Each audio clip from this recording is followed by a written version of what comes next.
Alors, le Talmud. Alors, Shabbat.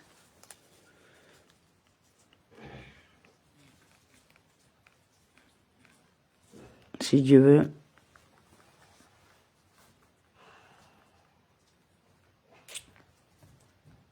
Voilà. Merci, Hachem. Toda Rabba.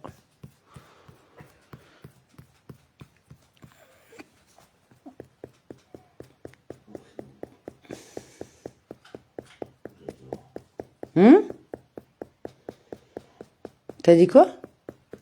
Rien.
Allez.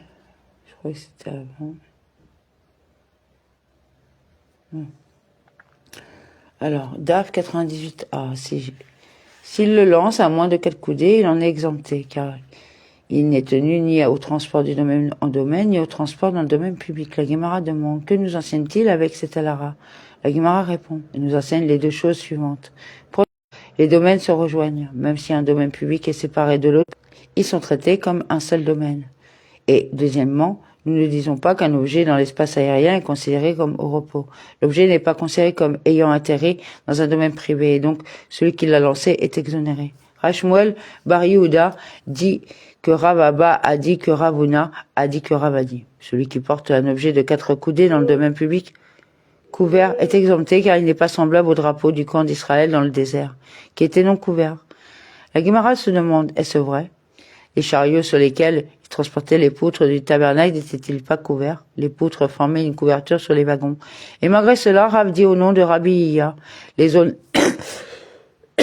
qui se trouvaient sous les chariots, entre eux et sur leur côté, sont toujours considérées comme appartenant au domaine public. Apparemment, même un domaine public couvert, comme l'espace situé sous les wagons, a le statut juridique de domaine public.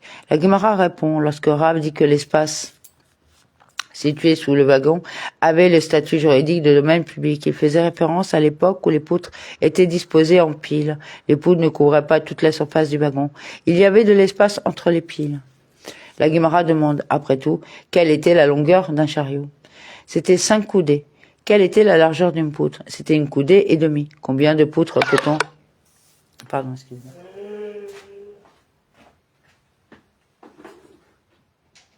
Je peux enlever...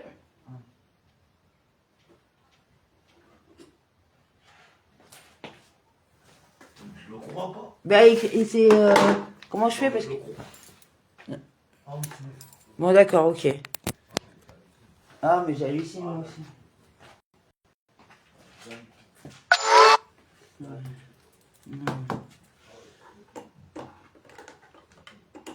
Ouais.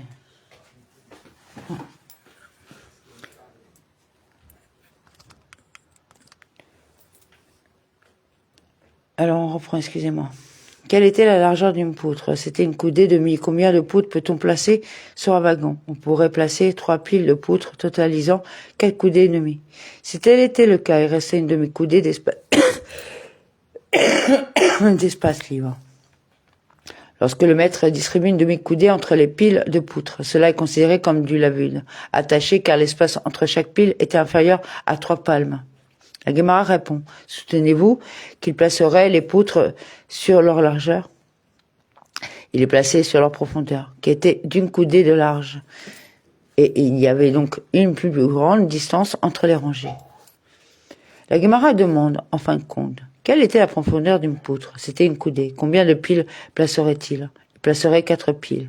Il restait 1 coudée d'espace ouvert lorsque le maître distribue 1 coudée entre les 4 piles de poutres. Cela est considéré comme du lavude, car 2 paumes séparaient chaque pile. La Gemara ajoute, cette déclaration de Rav s'accorde bien avec l'opinion de celui qui dit que les poutres du tabernacle avaient 1 coudée d'épaisseur en bas et qu'elles se rétrécissaient jusqu'à la largeur d'un doigt lorsqu'elles atteignaient le sommet. Selon cet avis, il y avait un espace supérieur à 3 paumes au moins entre les sommets des poutres, et par conséquent, la zone située sous cette partie du wagon n'était pas couverte. Cependant, selon l'opinion de celui qui a dit que de même qu'elle avait 1 coudée d'épaisseur en bas, de même les poutres avaient 1 coudée d'épaisseur en haut, que peut-on dire? Dans ce cas, l'espace entre les piles est inférieur à 3 palmes et la zone située sous le wagon avait le statut juridique de domaine public couvert. Rav Kahana a dit, lorsque nous avons dit que le dessus du wagon était considéré comme un domaine public, la déclaration ne faisait pas référence au moment où les poutres étaient empilées dessus. Lorsque le wagon était vide et constitué des cadres qui maintenaient les poutres en place, sous le wagon se trouvait un domaine public découvert. La Gemara demande, mais où placerait-il les cadres?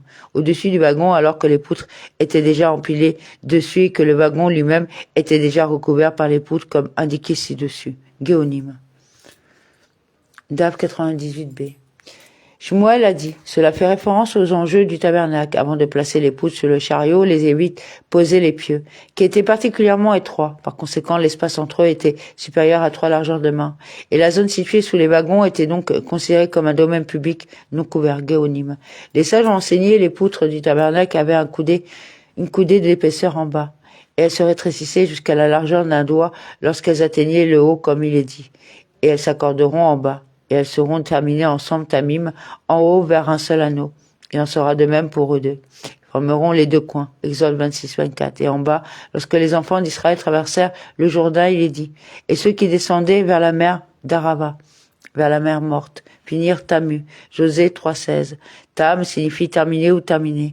Ici aussi les poutres se rétrécissaient à mesure qu'elles atteignaient le sommet jusqu'à ce qu'elles soient pratiquement terminées. C'est la déclaration du Rabbi Yehuda, Rabbi Nehema dit, tout comme il y avait 1 coudée d'épaisseur en bas, de même il y avait 1 coudée d'épaisseur en haut, comme il est dit, ensemble. La Gemara demande, n'est-il pas écrit Tamim? La Gemara répond, Rabbi Nehemiah explique que ce mot enseigne qu'il faut apporter des poutres entières et qu'il ne faut pas apporter de planches et les attacher. La Gemara demande, et selon l'autre opinion, celle de Rabbi Yehuda n'est-il pas écrit ensemble? La Gemara répond, cela vient pour enseigner qu'ils ne doivent pas être positionnés de travers l'un par rapport à l'autre. Ils doivent plutôt être parfaitement alignés. La Gemara demande plus loin, certes selon celui qui dit, tout comme il y avait une coudée d'épaisseur en bas. De même, il y avait une coudée d'épaisseur en haut. On comprend pourquoi il est écrit et pourquoi à l'arrière du tabernacle vers l'Occident, tu feras 6 poutres. Et tu feras 2 poutres pour les angles du tabernacle au fond. Exode 26, 22 à 23. Cela signifie que la largeur de ces poutres vient couvrir l'épaisseur restante de celle-ci. Cependant, selon celui qui a dit qu'il y avait une coudée d'épaisseur en bas et qui se rétrécissait à la largeur d'un doigt en atteignant le haut, il ne serait pas parfaitement aligné, car au coin, cette poutre entre et cette poutre sort. Une partie de la poutre dépasserait du tabernacle. La Gemara répond que ce n'est pas seulement l'épaisseur de la poutre qui s'est rétrécie. On a également réduit la largeur des poutres pour qu'elles soient inclinées comme des montagnes et ne dépassent pas. Suite à la dispute sur les poutres du tabernacle, la Gemara interprète d'autres versets selon les 2 positions. Il est écrit « Et la barre du milieu, au milieu des poutres, traversera d'un bout à l'autre. » Exode 26, 28. L'un des sages a enseigné « Cela a tenu debout grâce à un miracle. » Car ce verset indique que la barre du milieu était une seule tige qui s'étendait sur toute la longueur et la largeur du tabernacle. La barre du milieu a été miraculeusement pliée à travers les poutres sur 3 côtés. La Gemara cite un verset concernant la dispute entre Rabbi Yehuda et Rabbi Nehemiah. Et tu feras le tabernacle avec 10 rideaux. La longueur de chaque rideau sera de 28 coudées et la largeur de chaque rideau de 4 coudées. Tous les rideaux auront la même mesure. Exode 26, 1 à 2. Placez leur longueur, c'est-à-dire la longueur des rideaux, sur toute la largeur du tabernacle. Quelle était leur longueur?